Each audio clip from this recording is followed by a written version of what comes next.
Nuova puntata, facciamo finta che oggi è una puntata che mi avete chiesto in diversi, perché in principio era il verbo, abbiamo già toccato un po' l'argomento anche nelle scorse puntate, ma ho deciso di trattarlo in maniera approfondita con un ingegnere audio, quindi ingegneria del suono, lo andiamo a conoscere, vi presento Andrea. Come stai innanzitutto? Ciao, grazie per l'ospitalità. Tutto bene? Io sono contento anche perché sono tra i primi a intervistarti e qualcosa mi dice che sentiremo molto parlare di te. Mi mette quasi ansia e paura, però fa piacere, insomma, diffondere quello che so, ecco. Bene, partiamo dal suono, non indugiamo oltre così anche i nostri amici a casa possono capire quello di cui andiamo a parlare e parlando di suono parliamo anche di frequenze, l'abbiamo già accennato anche con Corrado Malanga ed entriamo ancora più nello specifico con un'introduzione anche su quella che è la frequenza di Schumann. Sì, ottimo argomento. Io farei un preambolo, partirei dalla geofisica. Eh, ehm, Così spiego da cosa è originata la frequenza di cavità Schumann, che è di 7,8 circa 7,83 Hz. Al momento sorvolo la parte di metafisica e della scienza dei vortici, anche se le due sono correlate e non si estromettono a vicenda, poi se vuoi dopo ci arriviamo. Sì, Allora, partendo dalla geofisica, diciamo che la Terra si autoalimenta. Come si autoalimenta? Nel suo nucleo girano dei fluidi che appunto creano un campo elettrico dinamico. Questa è parte della teoria della dinamica dei fluidi, un capitolo abbastanza difficile di questa teoria che si chiama magneto-idrodinamica. Noi sappiamo che da un campo elettrico a sua volta si genera un campo magnetico, ma anche grazie a Faraday sappiamo che da un campo magnetico si genera a sua volta un campo elettrico. L'importante è che nel tempo questo campo magnetico vari. Quindi praticamente abbiamo la Terra che genera campo elettrico, che genera campo magnetico, che rigenera campo elettrico, che genera campo magnetico. Questo come fa a variare il campo magnetico? Perché la Terra girando è come se i suoi fluidi girassero come delle spire. Questo è più o meno anche il funzionamento del microfono a bobina, che è il microfono che tutti troviamo nei palchi, il classico Shure SM58, non so se l'avete presente.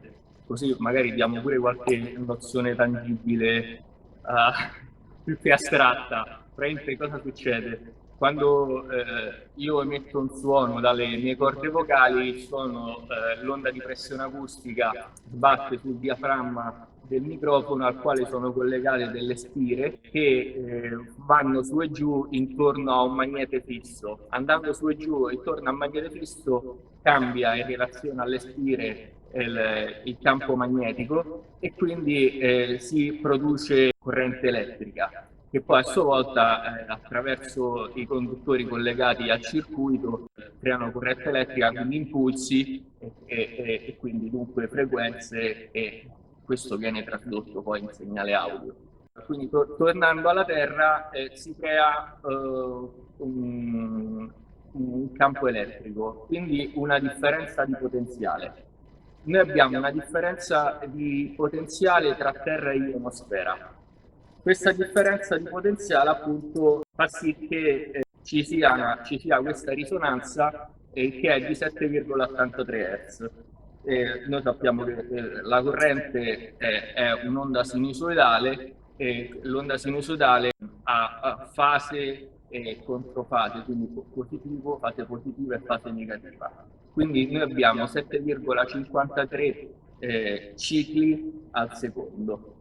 E questa è la frequenza fondamentale della Terra. Quindi come se fosse il battito cardiaco della Terra. Ecco, entro solo per non E scendere troppo nello specifico, è proprio come sì, considerare un po' anche la Terra come un enorme strumento musicale. Questa frequenza è stata anche studiata in qualcuno che magari in qualche astronauta che si è allontanato da questa frequenza e ne ha un po' risentito di questa lontananza, quindi vibra insieme a noi. Curioso anche perché gli 8 esattamente. Hz, come dice Malanga, è anche la frequenza in ambito di corpi sottili di quello che viene chiamato anche anima. Più o meno, allora sì, il concetto dell'astronauta che hai detto è estremamente giusto, ma questo capita non solo se vai fuori dall'atmosfera terrestre, capita anche se tu stai per un lungo periodo chiuso dentro casa, quindi dentro una forma geometrica. Infatti hai bisogno di andare all'aria aperta perché noi siamo allineati con questa frequenza che è di 7,83 Hz, appunto, più esattamente, varia a volte dico circa 7,83 Hz perché poi ci sono le interazioni con altri corpi celesti, quindi varia leggermente, non è di 8 Hz, è di 7,83. Cosa succede? È che noi tutti siamo allineati, ma tutti gli esseri viventi, anche gli animali. Ti prendo l'esempio delle api. Le api si orientano attraverso il campo elettromagnetico terrestre. Se tu metti un'ape in un altro campo elettromagnetico, l'ape perde l'orientamento, non ritorna all'alveare e muore. Questi 7,83 Hz stanno a cavallo delle nostre onde cerebrali θ e alfa. Le onde θ vanno più o meno dai 4 Hz ai 7-8 Hz e le onde alfa vanno più o meno dai 7-8 Hz ai 14 Hz. Praticamente le onde θ sarebbero le onde del nostro sonno REM e le prime due fasi del sonno NREM e stimolano anche la nostra creatività, mentre le onde alfa sono uno stato di veglia ad occhi chiusi e di rilassamento ed è molto importante questo perché diciamo è il bilanciamento delle nostre onde cerebrali. Bene, quindi anche tutto ciò Spero di non che essere va stato messo troppo. nell'atmosfera che possa andare a interferire, oltre a questo lockdown prolungato, quindi abbiamo capito che fa proprio male anche a livello metafisico all'essere umano. Eh, mi- Esattamente. Sì, prego. Se vuoi ti do una chicca, tu considera che esistono dei dispositivi che vengono usati sia per il benessere psicofisico, ma anche negli studi di registrazione, soprattutto negli studi di mastering, per eliminare i disturbi da altri campi elettromagnetici, che praticamente mandano impulsi proprio a 7,83 Hz. Posizionati nel modo corretto, tu senti sia la musica trasdotta dalle casse acustiche in una maniera completamente diversa, ma a stesso tu ne trai benefici. Se tu ti addormenti con questo dispositivo messo nella maniera corretta, quando ti risvegli stai molto meglio. Parlando sempre di frequenze, hai detto anche di come viene ascoltata la musica, che al momento dovrebbe essere sui 4,40, ma si dice che l'ideale è 4,32 Hz. Sì, esattamente. Allora, e qui è un bel intrigo. Prima degli anni 40, diciamo, si accordavano gli strumenti intorno ai 4,32, nella maggior parte dei casi proprio a 432 Hz. Questa era l'accordatura naturale. Poi ci fu una legge che prima in America e poi in Europa sotto l'influsso, diciamo, del nazismo, che spostò e decretò che la frequenza, quindi la nostra scala temperata, doveva essere accordata a 440 Hz. Allora, di base è più semplice accordare uno strumento musicale a 440 Hz che a 432 Hz, però hai praticamente snaturato la musica. Tralasciando quello che poi ti dirò, facciamo finta che io non ti dica niente di tecnico, di matematico e di musicale.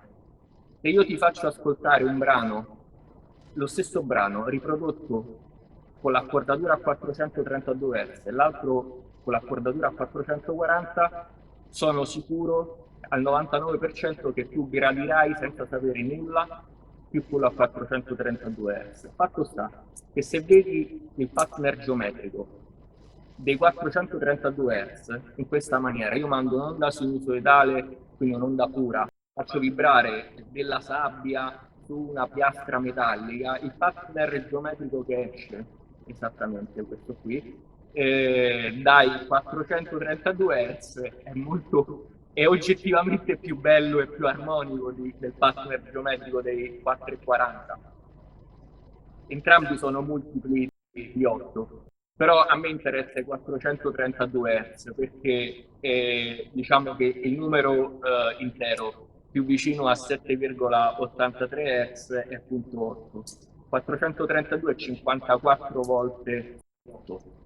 Se usi il principio di riduzione dei numeri pitagorico, 5 più 4 fa 9. 9 è un numero importante, soprattutto per Tesla, a parte i significati esoterici che il 9 è il portale dal mondo terreno al mondo divino, mentre il 6 è dal mondo divino al mondo terreno. Per Tesla 6 e 9 e 3 che ne era il ponte sono i numeri chiave dell'universo. Quindi diciamo che tornando ai 4,32 Hz, io ti ho snaturato la musica. È più semplice accordare lo strumento a 4,40, però in molti strumenti così io ti ho tolto la possibilità di suonare l'undicesimo armonico. E l'undicesimo armonico ha una valenza sia esoterica ma anche pratica. L'undicesimo armonico di ogni sostanza, ogni oggetto, se mandato in risonanza, rompe i legami di quell'oggetto. E questo è usato in vari campi, anche medico-sperimentali.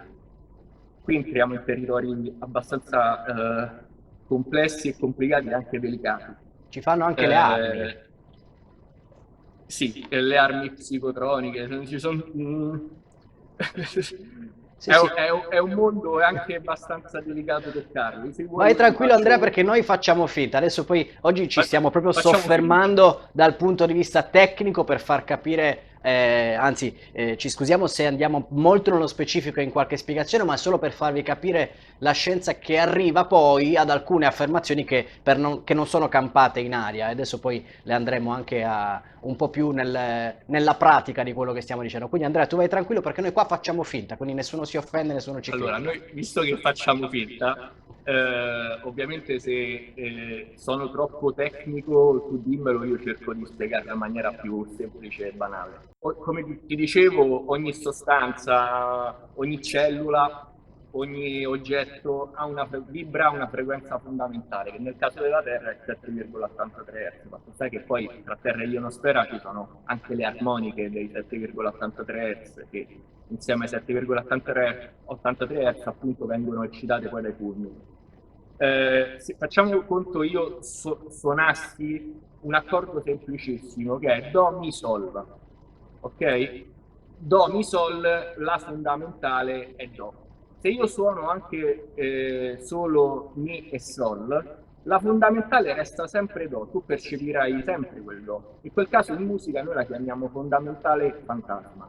Cosa può succedere, diciamo, nel campo medico? Che se io facciamo finta che io conoscessi la frequenza fondamentale di una cellula tumorale, quindi di una cellula malata, e la mandassi in risonanza attraverso il suo undicesimo armonico, io faccio esplodere quella cellula malata e colpisco solo quella cellula malata, non tutto il resto. E questo tu puoi capire quante implicazioni, sempre facendo finta che, possiamo avere. Beh, adesso mi voglio collegare sempre facendo finta. Io circa 10 anni fa ho partecipato ad alcune conferenze dove mi ricordo proprio Marco Columbro spiegava anche del potere dell'acqua e della capacità dell'acqua di trasferire informazione, sempre nell'ambito delle frequenze. Ci vuoi spiegare anche un pochettino questa macromateria?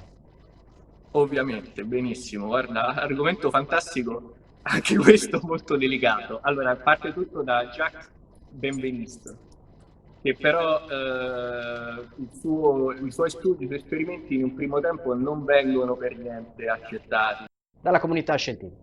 Bravissimo, esatto. Poi fortunatamente il vecchio caro premio Nobel Luc Montagnier riprende i suoi studi e va avanti. Si riesce a scoprire inizialmente che tutte le sostanze emanavano una radiazione elettromagnetica frequenze dalla luce all'ultravioletto. Questo già fu una buona scoperta. Poi andando avanti si scoprì in dei batteri che questi emanavano un electronic magnetic signal di frequenze molto basse nel campo dell'ULF, che sarebbero dai 500 ai 3000 Hz, quindi siamo nello spettro sonoro audibile, che nell'orecchio umano può sentire dai 20 Hz ai 20.000 Hz. In realtà non è proprio così, perché noi i 20 Hz li sentiamo corporeamente, i 20.000 Hz non li sente praticamente nessuno, anzi andando avanti con l'età tu perdi proprio le frequenze alte. E questo fu una scoperta formidabile. Tornando all'acqua, l'acqua ha delle proprietà come i cristalli, grazie alla sua struttura molecolare, cioè il fatto che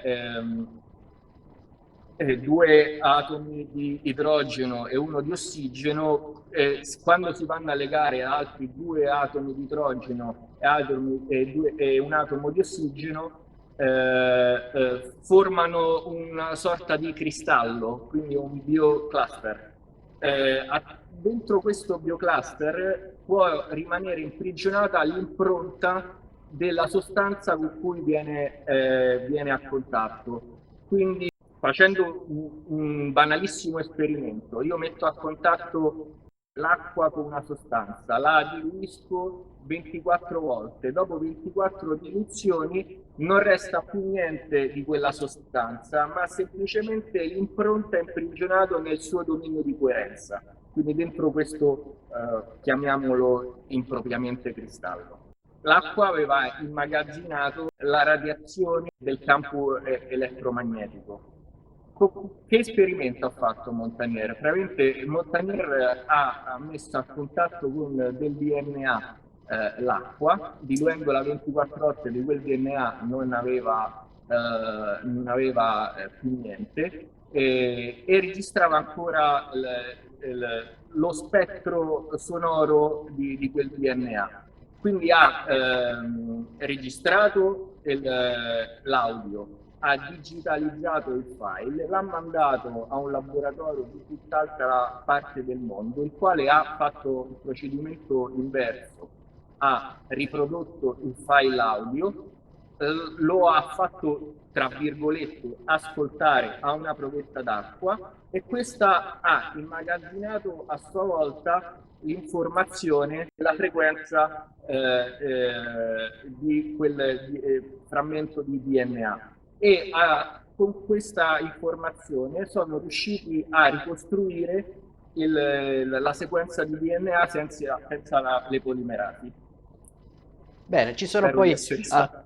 no, io apprezzo questo tuo modo di essere così scientifico e tecnico. Ci sono poi, ed è anche la spiegazione di alcuni esperimenti un po' New Age, che parlano di barattoli dell'acqua con altre sostanze, e in uno vengono date informazioni positive, frequenze positive, mantra, nell'altro invece magari qualcosa di un po' più negativo, un po' più sporco. Poi si torna a rivedere i vari effetti e proprio a livello visivo si vedono risultati un po' diversi. Molto New Age questa teoria, però alla base ha lo stesso principio di quello che ci stai raccontando. Secondo me chi ci sta ascoltando ha poco capito, quindi ti faccio proprio la domanda diretta collegato a prima, quindi sia sullo stare a casa, sia sulle interferenze che quando usciamo possiamo avere di queste frequenze di cui abbiamo parlato. E quindi la mia domanda diretta è: e quindi il 5G?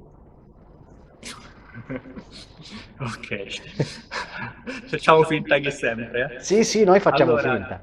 Allora, consideriamo questo. Allora, il DNA ha una struttura tridimensionale, quindi diciamo fa da antenna, e sia trasmittente che ricevente. Allora, il 5G picca attorno ai 60 GHz. I 60 GHz è una frequenza altissima, quindi la lunghezza d'onda è molto breve, quindi ha bisogno anche di molti ripetitori. Il DNA umano è un'antenna. A 60 GHz l'acqua ha un'estrema facilità di immagazzinare informazioni. Quindi diciamo che il 5G potrebbe essere, qui poi entriamo nel complottismo, e Ma noi potrebbero pure darmi delle fake raccontiamo una news. teoria, non ho detto che noi ci crediamo, noi la Una teoria, raccontiamo. diciamo che il 5G potrebbe essere benissimo una stampante laser ad alta precisione. Bene. Mi sei piaciuto perché sei andato Ora proprio te l'ho diretto. sparata diretta. Ci è piaciuta questa cosa. E quindi Anche poi... perché ci sono delle teorie per cui Sì. già le radiofrequenze, quindi senza il 5G, non ci arriviamo nemmeno al 5G, anche già attraverso le radiofrequenze è possibile mandare informazioni. E questo è proprio poi alla fine il risultato dello studio di Montagnier, perché sarebbe possibile, diciamo, somministrare farmaci non somministrandoli direttamente, ma semplicemente andando a imprimere nel corpo umano l'informazione di quel farmaco. E tu puoi capire che cosa potrebbe portare, soprattutto che svantaggi potrebbe portare a una certa industria, invece che vantaggi potrebbe portare all'essere umano. Ecco, anche perché come tutte le cose, prima l'abbiamo anche accennato a livello di armi, eppure qualche teoria racconta di alcune armi, anche per disperdere un po' magari le sommosse o eventi di massa, raccontano di avvicinamento di strumenti strani in cui arrivava poi una sorta proprio di malessere fisico e che si dovevano assolutamente allontanare da quel posto. E quindi magari qualcuno comincia a raccontare che siano delle frequenze quelle che vengono lanciate. Beh, guarda, a me la prima cosa che mi viene in mente, io lavoro anche con la psicoacustica, quindi ti faccio un esempio banalissimo. I toni binaurali, che sono dei battimenti neurosensoriali. Adesso ti sto dando tutte nozioni estremamente complicate, faccio un esempio praticissimo. Ti ho detto che l'orecchio umano teoricamente sente dai 20 Hz in su, però la maggior parte delle onde cerebrali va dai 0 a sopra i 30 Hz. No? Noi partiamo dalle delta, che le delta sarebbe il sonno profondo, va da 0 più o meno, da 0 a 4, poi i pupilli sono abbastanza flessibili, da 0 a 4. Facciamo conto che io ti volessi sollecitare le onde alfa, quindi 10 Hz. Come faccio a farti sentire 10 Hz? Tu non li senti 10 Hz, il tuo orecchio non può sentire 10 Hz, però il tuo cervello sì. Come faccio? Ti mando all'orecchio destro 500 Hz, all'orecchio sinistro 490 Hz. Il tuo cervello fa la differenza e tu percepirai 10 Hz. E io in quel momento, in questo modo ti sto alterando le tue onde cerebrali. Quindi posso indurti anche stati di tensione. Se ti vado a toccare, per esempio, le onde gamma che sono oltre i 30 Hz, io lì ti posso indurre stati di tensione, di malessere. Quindi stiamo raccontando quella che potrebbe essere anche la spiegazione tecnico-fisica di quello che magari in passato veniva chiamata come la magia, come anche alcuni livelli di ipnosi, quindi come con la vibrazione e la frequenza si possa poi interferire pesantemente nei confronti di un individuo. Beh, sì, tu considera che anche diciamo, le forme geometriche accentuano e diminuiscono alcune frequenze. Fatto sta che quando tu costruisci uno studio di registrazione, vai a fare l'analisi modale e quindi a seconda della struttura, delle forme geometriche, delle proporzioni, tu avrai alcuni modi risonanti, alcune frequenze che si sommano e alcune frequenze che si sottraggono, quindi tu con l'uso di diffusori, risuonatori, trappole, vai a correggere l'acustica e quindi modelli l'impronta sonora che ha quella stanza. Perché ti ho detto questo non me lo ricordo, però ti sto dicendo che praticamente anche, facciamo conto, io ti mettessi dentro una forma geometrica particolare, a seconda della forma geometrica in cui ti metto, tu puoi avere dei benefici come Degli svantaggi. mali fisici. Ecco, a livello di benefici l'abbiamo anche accennato a quelle che potrebbero essere le implicazioni mediche, ma io voglio anche citare un nome che tutti conoscono, Beppe Vessicchio, il famoso direttore d'orchestra sia di Amici che di Sanremo, che lui sta facendo proprio degli studi sugli effetti di alcuni tipi di musica, della musica classica sugli animali, sulle piante, sulle coltivazioni, e quindi ci ricolleghiamo Esatto. anche alle teorie del far ascoltare la musica classica al bambino mentre è nella pancia della mamma. Quindi abbiamo detto quella che è la teoria un po' più pessimistica, complottistica, ma ritorniamo anche invece sugli effetti positivi che hanno queste funzioni, queste conoscenze. Sì, perché è esatta questa cosa che dice Vessicchio, che mi stai dicendo, perché alcune composizioni di musica classica sono più assonanti rispetto ad altre. Quindi una composizione più assonante a livello di onde cerebrali è più benevola di una composizione più dissonante, quindi meno armonica. Io a questo mi collegherei con le frequenze del solfeggio, le famose solfeggio frequencies, che venivano usate nei canti gregoriani. Tra l'altro questo è un argomento estremamente bello. Diciamo che vengono sviluppate da Guido d'Arezzo e poi nell'inno a San Giovanni Battista vengono aggiunte le sillabe ut, re, sol, la, e mentre adesso aggiungiamo anche una settima, nei tempi più moderni aggiungiamo anche una settima sillaba che sarebbe T, sarebbe sì. Queste frequenze partono da 396 Hz, che fanno 417, 528, 639, 741, 852. Te l'ho dette così perché è molto semplice ricordarsene, perché aggiungi ogni volta una cifra alla centinaia, alla decina e all'unità, saltando lo zero. Se tu tra l'altro poi vai a ridurre sempre col principio di riduzione dei numeri pitagorici, queste frequenze fanno tutte 369. Queste frequenze pari, non c'è niente di scientificamente provato, portino dei benefici psicofisici. Per esempio si dice che i 528 siano la frequenza chiave del DNA umano, quindi riparatrice del DNA umano.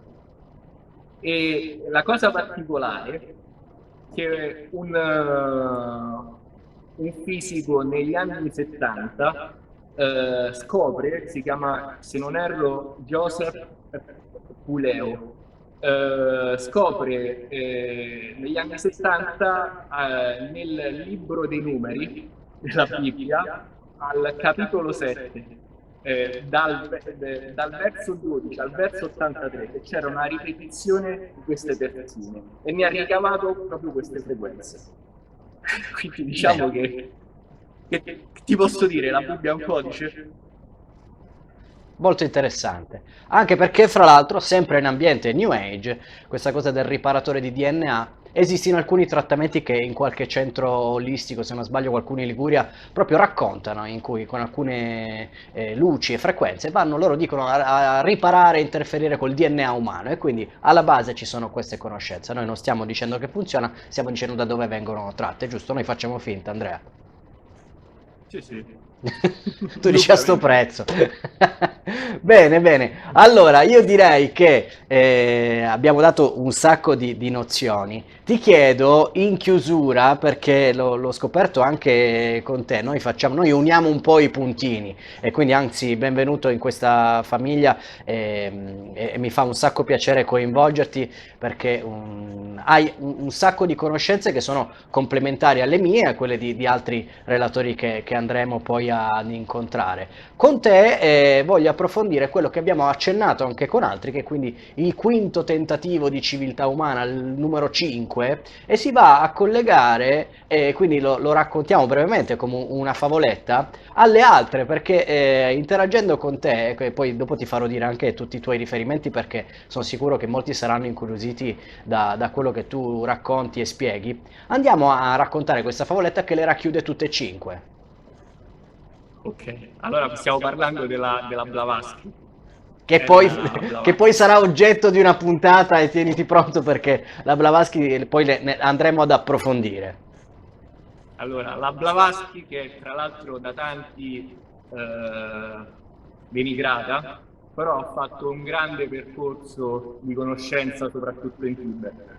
Diciamo che la dottrina segreta della Blavatsky, che è esattamente lei, si basa su un libro scrittissimo che si chiama Book of Ziyan, scritto in una lingua che si chiama Senzar, che è una lingua, pare che sia una lingua pre-sanscrita. Lei poi lo ha latinizzato. Cosa dice? Te la sintetizzo in maniera, cerco di essere abbastanza semplice. Allora, in ogni pianeta ci sono sette razze umane. In ogni ronda ci sono sette pianeti e ci sono sette ronde.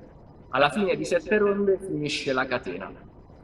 Sette ronde equivalgono a, se non erro, a un anno scusa, un giorno di Brahma, chiamato anche Kalpa.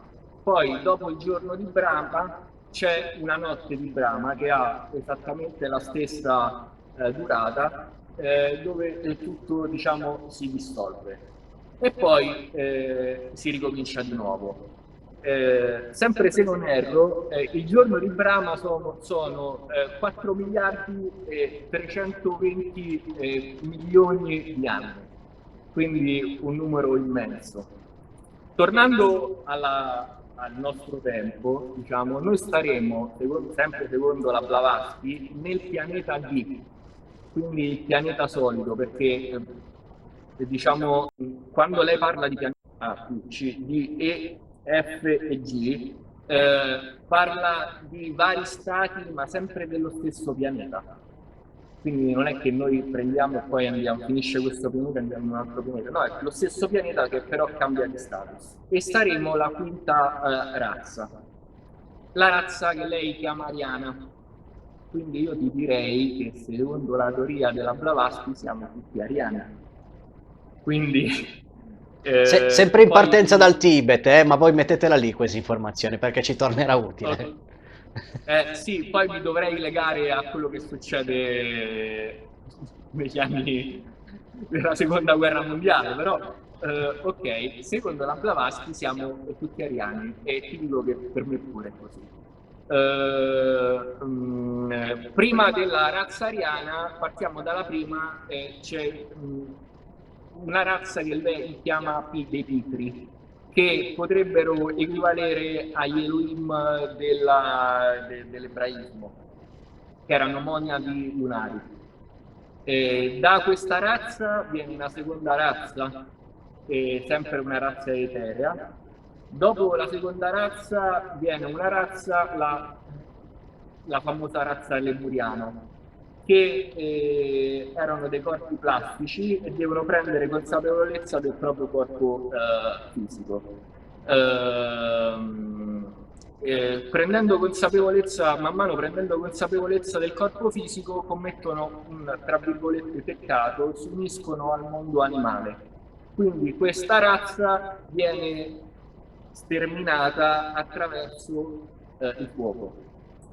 Da qui una quarta razza che sarebbe la famosissima razza Atlantidea che sviluppa l'ego, quindi la brama per la ricchezza e un eccessivo uso delle arti magiche.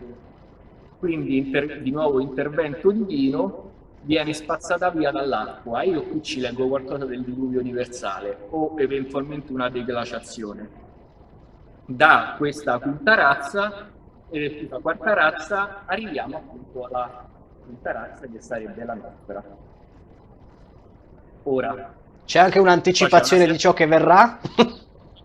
sì, c'è una sesta razza che diciamo è una razza dalle intenzioni amorevoli e poi una settima razza che si dice la razza Akma, che è una razza di volontà. Ora, se mi chiedi cosa significa, non te lo so dire, sono ancora esoteriche, mentre quelle prime sono esoteriche. Mai come in questo caso lo scopriremo solo vivendo, o chi ci arriva. Ecco. Esattamente. Poi, se vuoi, ti arrivo al diluvio universale e ti spiego Noè, Utanapistim, Ziur.